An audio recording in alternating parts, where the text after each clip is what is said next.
Welcome back to Cronkite News. I'm Hayden Weber, and this is your Cronkite Sports Report. Charli Turner Thorne has been coaching the Sun Devil women's basketball team for the past 25 years. And last night she announced this past season was her last. Turner Thorne is the winningest coach in ASU women's basketball history and a two-time Pac-12 Coach of the Year. Her 488 career wins puts her second all-time by a Pac-12 coach. The Sun Devils had 14 NCAA tournament appearances under Turner Thorne, most recently in 2019 when they made a run to the Sweet 16. Here's what Turner Thorne had to say about her time at ASU. And then lastly, and most importantly, to my family, who's all here today, who honestly probably too often came second, to my ASU family. So I just appreciate their continued love and support. From the Sun Devils to the Wildcats, Arizona's women's basketball team lost to the Colorado Buffaloes 45-43 in the quarterfinals of the Pac-12 tournament yesterday. Cronkite News reporter Brianna Isbell was in Vegas to catch the action. Well, it's official. The Arizona Wildcats will be joining the Sun Devils on the road home as they face a tough loss against the Colorado Buffaloes, trailing behind by just 2 points. The margin of error is very slim at this time of year.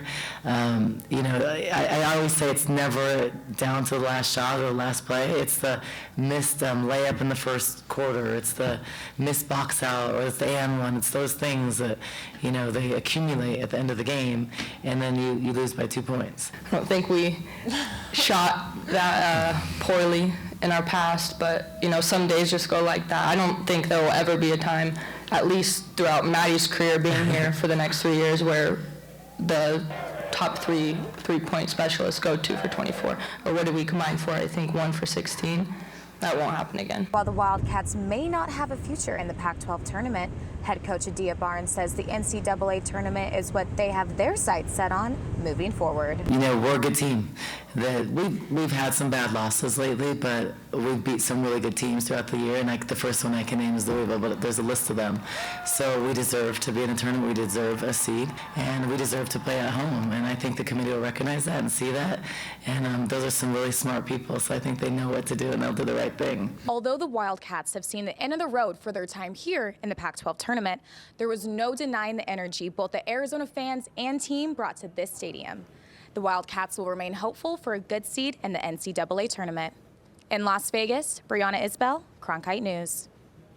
And sticking with UArizona basketball, after a postponement due to COVID-19, the university was finally able to honor their legendary basketball coach during halftime at McHale Center yesterday. Cronkite News reporter Lindsay Zienti was down in Tucson to see the ceremony. Lute Olson's name will be forever tied to the University of Arizona basketball program. The Arizona Wildcats commemorated the late Tucson legend at last night's game versus the Stanford Cardinal. Olson may have primarily spent his time at McHale Center, but his presence was always felt beyond the basketball court. I just think back to all the things, people have told me about their experiences with Coach, and, very little of it's basketball. A lot of it's just being a normal human being in the community. Cats head into the Pac-12 tournament and postseason basketball. Head coach Tommy Lloyd looks to follow in Olson's footsteps. That's it for today's Cronkite Sports Report. Back to you, Altria.